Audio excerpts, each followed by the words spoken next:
ये कहानी मैनुअल नाम के लड़के की है जिसे अपने माता पिता के तलाक की वजह से अपने एक रिश्तेदारों के साथ रहना पड़ता है। मैनुअल 3 महीने के लिए स्पेन के दूसरे शहर में अपने चाचा हुआन के घर रहने के लिए आया था, मगर उसे स्टेशन पर काफी टाइम इंतजार करना पड़ता है। मैनुअल पहली बार अपने रिश्तेदारों से मिल रहा था और अपने माता पिता से दूर आकर वो निराश था, पर उसका अपने घर से दूर रहना जरूरी था क्योंकि उसके माता पिता एक दूसरे को तलाक देने वाले थे। मैनुअल जब हुआन के घर पहुंचा तो उसे पता चला कि उसके 3 चाचा है, जो कि ये तीनों बड़े ही पेलहरबाज आदमी हैं। ये लोग एक ही बिल्डिंग में रहते हैं, मगर उसे 3 महीनों के लिए अलग अलग घरों में रहना होगा। पहले मैनुअल हुवान के घर में रहने वाला है, अगले ही दिन अपने दुकान में ले गया जहां सिर्फ लवंडियां ही काम करती है, और वो अपने चाचा को औरतों के साथ फ्लर्ट करते हुए देखता है। मैनुअल उससे काम सीख रहा था, पर तभी वहां उसकी बेटी फुनासांता आ जाती है, जिसे देखते ही मैनुअल उसे पसंद करने लगता है। मैनुअल हुवान और फुनासांता के साथ वक्त बिताकर बहुत खुश था, और एक दिन हुवान उन दोनों को शहर से दूर घुमाने लेके जाता है, जहां शांति के माहौल में हुवान उन दोनों को पेंटिंग सिखाने लगा। हुवान ने मैनुअल को कुदरत की खूबसूरती के बारे में बताता है और उस खूबसूरती को तस्वीर में उतारने की कोशिश करने लगे। कुछ देर बाद वहां एक आदमी आया जिसे देखकर मैनुअल और फुनासांटा डरने लगते हैं। वो अजीब सा आदमी अपने आप को भगवान कहता है और ह्यूवान के कहने पर मैनुअल ने उसे खाने के लिए उसे एक सेब देता है। फिर भी उसकी अजीब सी बातें खत्म नहीं हुई और वो फिर से कहने लगा कि मैं गायब होकर दिखा सकता हूँ। ऐसे ही अजीबो गरीब हरकतें करके चला गया। और फिर हमें अगले सीन में दिखाया जाता है, फुनासांटा अपनी माँ से डांस सीख रही थी और वही मैनुअल को हुवन कला के बारे में समझा रहा था। हुवन की वजह से मैनुअल कलाकारी के बारे में और कला की खूबसूरती के बारे में समझना शुरू कर दिया था, पर इस बीच उसका ध्यान फुनासांटा के पूसी पर ज्यादा ध्यान था। मैनुअल धीरे धीरे फनसांटा को और ज्यादा पसंद करने लगता है, और ये बात फनासांटा भी समझने लगी थी क्योंकि वो भी मैनुअल को भी पसंद करने लगी थी। इसीलिए वो दोनों हर समय एक दूसरे के साथ रहते थे। इसी बीच फुनासांटा को लगता है कि मैनुअल खुश नहीं है, उसे बेहतर महसूस कराने के लिए अपना लालीपाप चाटने के लिए दे देती है और कहती है, मैं तुमसे कभी भी अलग नहीं रह सकती हूँ। उस दिन मैनुअल को एक राज की बात बताती है जिसे वह जानकर हैरान हो गया। फुनासांटा ने बताया कि उनके चाचा फार्लैंडो असल में गे है। ये बात कोई नहीं जानता। हुवन के घर रहने के बाद अगले महीने मैनुअल फार्लैंडो के साथ रहने लगा और उनकी बेकरी का काम समझने लगा। ह्यूवन की तरह फार्लैंडो एक कलाकार है और जाइलो बजाया करता है। जाइलोफोन बजाते देख मैनुअल को म्यूजिक का जादू सवार हो जाता है। फारालांडो ने बताया कि जीनियस बनने के लिए कुछ सालों तक मेहनत करनी पड़ती है।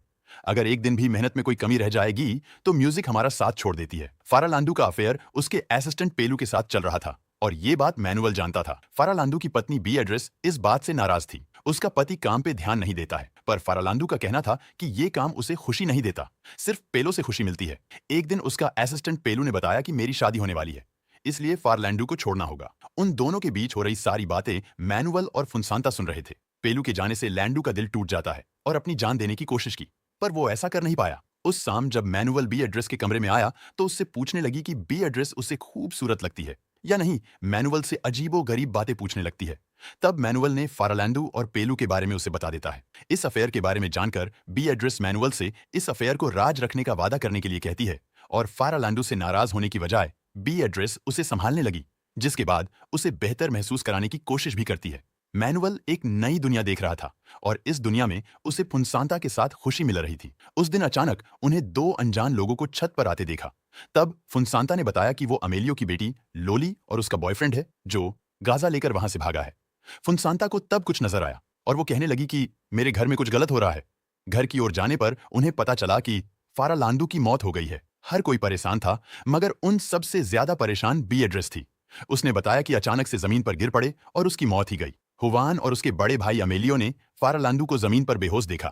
उन्हें समझ आया गया कि दिल का दौरा पड़ा है। सही समय पर अमेलियो उसे बचाने में कामयाब हो जाता है। उस दिन के बाद मैनुअल अमेलियो के घर में रहने लगा। अमेलियो की बहन मार्गरिटा मैनुअल को पढ़ाने लगी, पर मैनुअल उसे और अमेलियो की पत्नी लूला को परेशान करता रहा। एक दिन मैनुअल के पिता अंटोनियो का फोन आता है और मैनुअल को पता चला कि अब वो इटली में रहते हैं। मैनुअल अपने पिता को बताया कि मार्गरिटा हर वक्त उन पर नजर रखती है, इसीलिए वो परेशान होने लगा है और घर आना चाहता है। मैनुअल ने फुनसांता को बताया कि जल्द ही उसके पिता उसको लेने आने वाले हैं। ये सुनकर फुनसांता निराश हो जाती है। मैनुअल और फुनसांता एक दूसरे से शादी करना चाहते हैं, पर वो जानते हैं कि 2 कजन्स एक दूसरे से शादी नहीं कर सकते हैं। अमेलियो के घर में एक कमरा था जहां जाने की किसी को इजाजत नहीं था, मगर मैनुअल उस कमरे में चला गया और उसे पता चला कि ये कमरा असल में अमेलियो का क्लिनिक है। अमेलियो उसे क्लिनिक में देखकर खुश हुआ और अपने दूसरे भाइयों की तरह वो भी मैनुअल को अपने काम के बारे में बताने लगा। अमेलियो एक आंखों का डॉक्टर था जो मैनुअल को आंखों में छुपी खूबसूरती को दिखाने लगा। कुछ समय बाद मार्गरिटा उन पर नजर रखने लगी और उन बच्चों पर चिल्लाने लगी क्योंकि उसने उन दोनों को उस कमरे में आने से रोका था और अमेलियो से कहने लगी कि उनके पिता यानी कि मैनुअल के दादा एंटोनियो से बात करने की जिद कर रहे हैं, क्योंकि वो मैनुअल को ही एंटोनियो समझते हैं। मार्गरीटा का कहना था, मैं उन्हें और नहीं संभाल सकती, क्योंकि वो दिन भर मरने की बातें करते रहते हैं।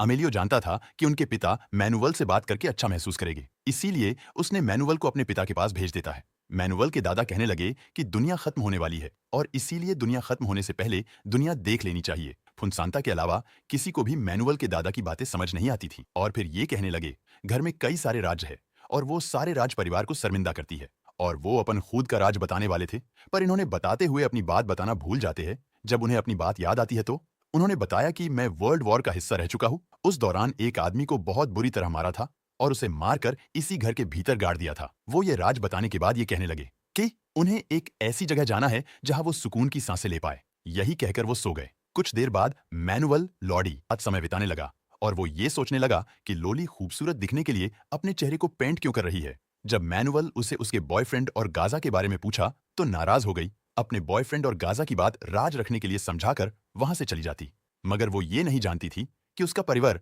पहले से जनता है कि उसका बॉयफ्रेंड छूतियां है। इस बीच मैनुअल मार्गरीटा को अजीब सी बातें करते हुए देखने लगता है और मार्गरीटा से पूछता है। वो सबको बताने लगी कि वो भगवान से बातें करती है। अमेलियो उसकी बातें सुनता है तो वो नाराज होने लगता है और उसके पागलपन को छुपाने की कोशिश करता है, मगर मैनुअल उसकी बातें सुनकर मजे ले रहा था। उस दिन अमेलियो ने लोली से कहा, तुमको अपने बॉयफ्रेंड से दूर रहना होगा, पर जब उसने अमेलियो से बहस करना शुरू किया तो अमेलियो अपना आपा खो बैठा। अमेलियो को इस तरह देखकर मैनुअल बुरी तरह डर गया, पर लोली ने समझाया कि उसके पिता कभी कभार चुतियों वाली हरकत कर बैठते हैं। मैनुअल इस अजीब से परिवार के पागलपन का हिस्सा बनने लगा था, मगर यह पागलपन उन लोगों के लिए आम बात थी। वो सब ऐसे बर्ताव करने लगे थे जैसे वहां कुछ हुआ ही नहीं है।